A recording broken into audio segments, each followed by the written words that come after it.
P, did you know that Romeo was a star? Like, we just saw a commercial of him just now hosting X on the Beach, the new season coming out. Yeah. Like, from the time, you just knew. So let me tell you what happened, right? So he was a 10-year-old kid, and I didn't know my producer was sneaking in the studio. I knew he looked like a star, but I'm like, man, dude was like, man, no, I got a record on Romeo. I'm like, what Romeo?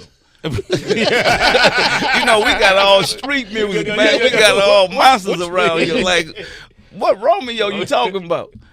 He come, man, your son. So I'm looking at Romeo. I'm like, come here, man. He was like, yeah, I'm working on a song. Yeah. I said, you working on a song? So I said, okay, I'm going to MTV next week. I'm going to take you with me. You can bring your little record. We're going to see what's going to happen. Man, they went crazy over this kid. We did MTV, played his song. He sung it, My Baby. The girls went crazy. Yeah. And it was it after that. From there. That was a big song. Yeah. Yeah, that's crazy. I talked to him recently, maybe 3-4 months ago on MTV, and man, I was so impressed by that young man. Like his no, I'm gonna tell y'all something. What I love about him, because he done made a lot of money. He could be doing a lot of wilding out stuff. Ain't nobody perfect. Yeah. But what I love about him, man, he's focused. He know what he want. He know this movie thing is real for him. He's serious about it, and he's just taking it over. Like, he's really taking it, because it's like playing basketball. And I tell my other kids, if you love something, you got to put your time into it.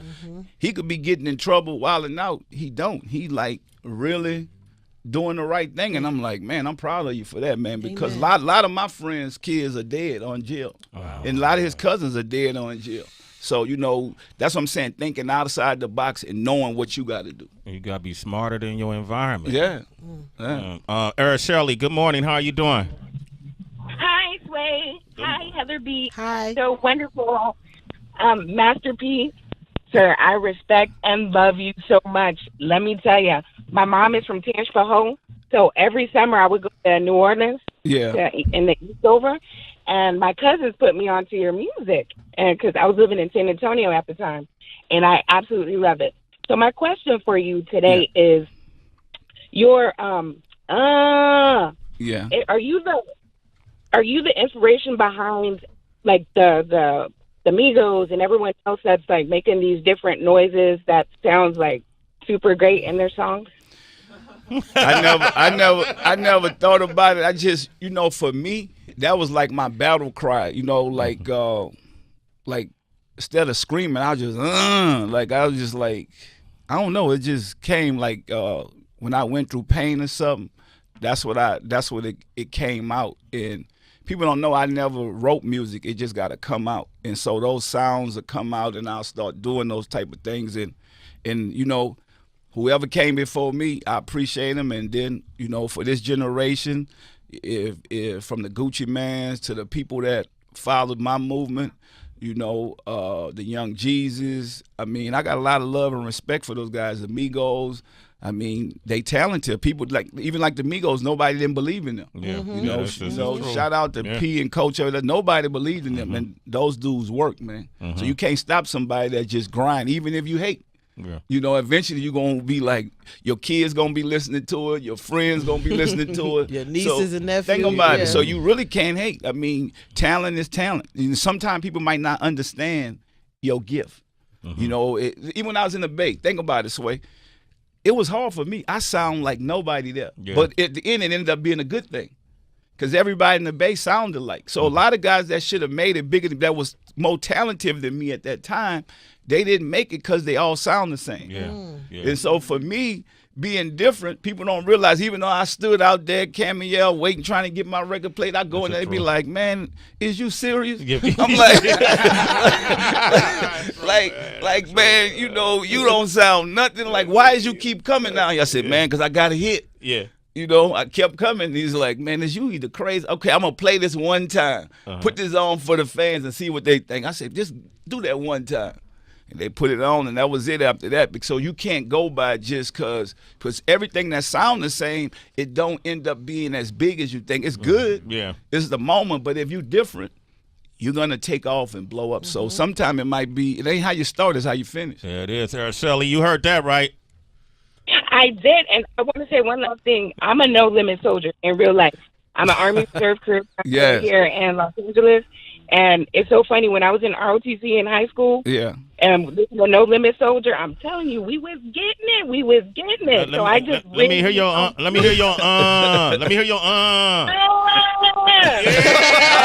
Look, Sway, I'm gonna tell y'all something was crazy. You know, I found out what to be a soldier for real when Bob Hope used to go over there. Oh, the USO. Yeah, for the USO. So I'm thinking like, man, okay, I'm gonna go over there and do what I gotta do. Bob Hope couldn't make it one year. They was like, Pete, the soldiers want you to come over here.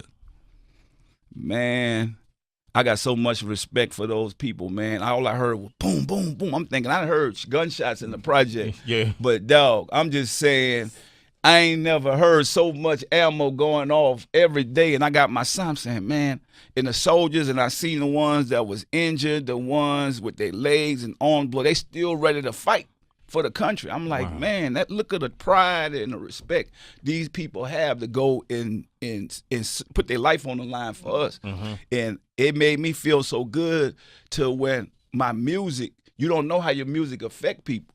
They was all No Limit Soldiers screaming, and when I left, they said, P, man, we could go fight 3 more wars, man, just for you coming over here and acknowledging us, because people were scared to go over there. That's like, I ain't never seen it. And I'm like, so that was the first time. I'm like, man, I'm naked. I ain't got a gun. And everybody got guns.